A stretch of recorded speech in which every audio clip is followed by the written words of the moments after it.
Ako akayat kakabsat na daytoy nga mensahe tatang rabi saan tayo nga maawatan. Namuan tayo nga ni Apo Jesus isulaeng iti modelo tayo.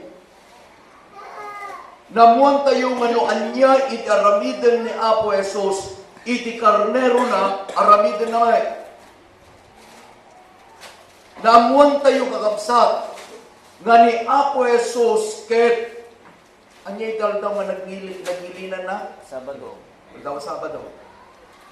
Iti review tayo iti rabi ingraman ko iti libro iti Efeso nga ni Apo Jesus isu ti ulo iti iglesia.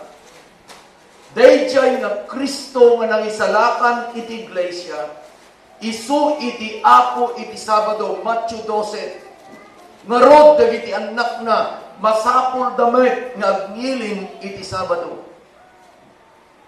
Many years ago, we went to a barrio iti Tarlac. Barrio iti Sulipay, Jeherona. Baruak pa iti.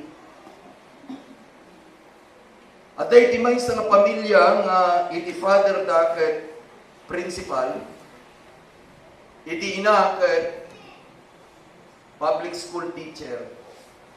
Duwang anak da, public school teacher. Tunggal rabi umay da kabsat maging inadal digitoy nga memestra, agraman iti dida. Ket iti biyernes tanayasay ng iti nga grinupog-grupo mi when we wait a zone, napanak ket ko na, Sir, ni Ami ken ni Nancy ket nag-decide nga pabautisar. Anya dahi bautisar. Dahi panangawat na kini Apo Jesus akas personal aman no Buddha. No kayat yung may kay tumay saksyan dahi panagbautisar da. Napan kami kakapsat manipod iti barrio. It was almost 1 hour drive na nagsapol kami iti naunay Pakarayan. Iti nabautisaраnen iti amin a candidate. At da iti may sa abalasang at imapog iti Karayan. Ket iti nga pan kamaten dayjay mother na, inangaw ko ket kunak nusurutan pati si ka mabautisaran. Saan nga timapog dayjay mother, ngam dayjay mestra, nabautisaran ka dayjay nga Sabado. Nagawid kakabsat anapasan. Saan ang nagitugot iti nagsukatan na? That was more than 30 years ago. Today, she is Mrs. Sylvia Rafanan.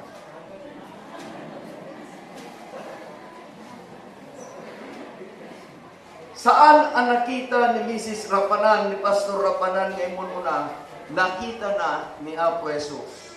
Ngayon magsipod ta sinurot na ni Apo Jesus, buntok na laeng. Yan. Iti panangited ni Apo Diyos, iti nomo iti biyag, iti biyag na.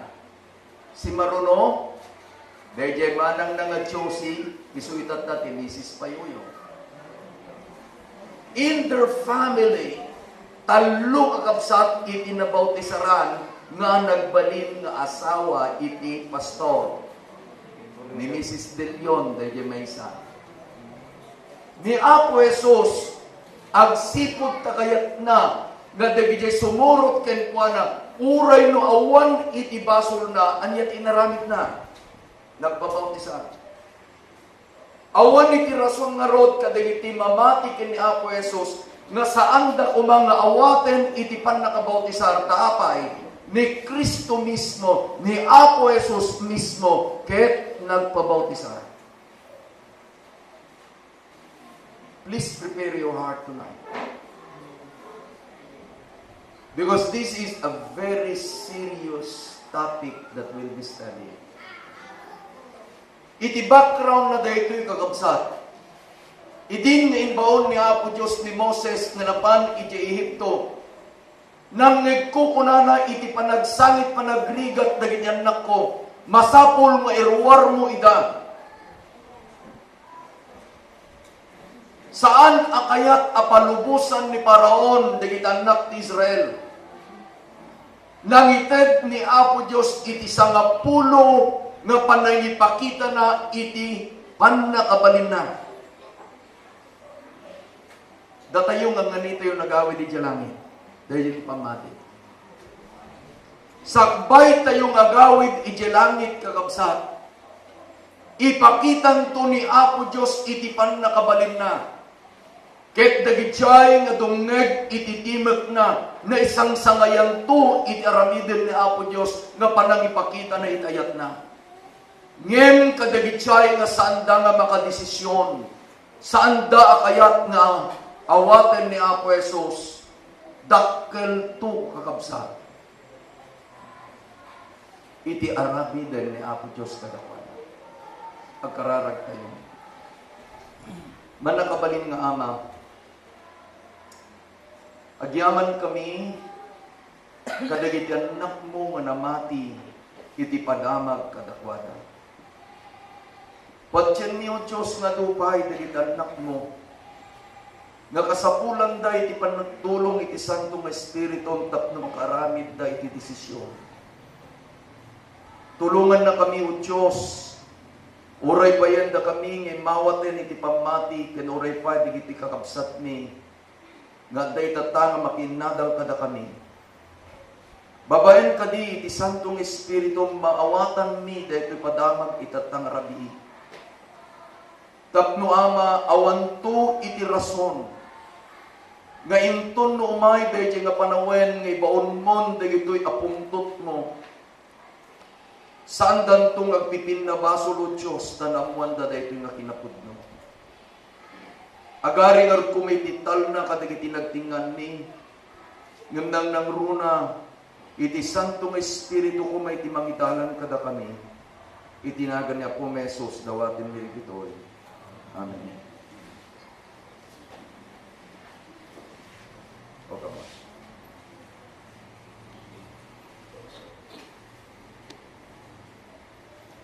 Aga. At danasken akinapudno akayat ni Apo Jesus nga ipakamuken ka. Amo yung danasken? Halang napatay. Halang nisisita. Importante. Anya dahil kakapsat?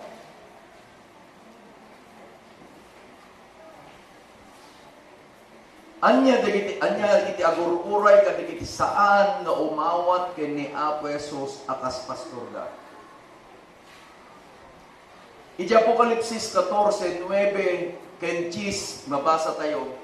Ket intuno dagiti parso a sibibiyag mangtedday ti dayag ken dayaw iti panagyaman dagiti adda si tutugaw iti trono isung agbiag iti awan inggana dagiti 20 ket 4 alalakay agparintumang danto iti sabuanan na dayting agtugtugaw iti trono ket agrupab iti dayjay agbiag iti agnanayon ket ipurwak da dagiti balbalangat da iti sabuanan iti trono akon kunada. Amuyo daytoy padto kakabsat or urayen ni Apo Dios dagiti tattao tapno mga ramid da iti desisyon ang agpangagaraw. Daytoy nga ta bateryana or andang agkamans. Ika-ipaman. Alright, we'll try it again. Okay, let's move it. Ada iti pungtot ni Apo Diyos. English is the wrath of God. Dagitiyay nga saan mo umawat iti pagayatan ni Apo Diyos. Ket saan na kakabsat nga balbaliwan deje panagayat na. Iti Diyos ket ayat ngem masapol nga ipakaamuna nga adda deje kayat na nga ibaga iti tunggal may sa katatayo. kasano nga dayjay Diyos ayat, ket agpungtot kakabsat. Ijay Apokalipsis 15, versikulo 1 ko na ket nakita iti sabali a pagalasinan sa dilangit, dakkel ken nakaskas daaw, dagiti pito nga anghel nga addaan kadagiti pito a kamaudyanan a panaplit, tak kadakwada manungpal iti pungtot iti Diyos. May asyo, ada anak mo, ay ayatem ti amin nga anak mo saan ka di. I don't understand parents who have favoritism. I don't understand.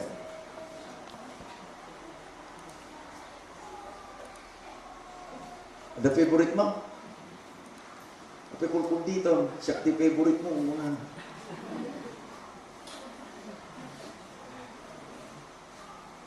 May isang aldaw, dahil may kaduwang anak ko. We have 4 sons.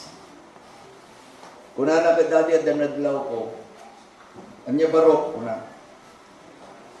Amin ang kakabsat ko, have your name. Apay siya, awan itinagan mo kanya. Our eldest son is Eli Sil. Eli ken Silvia.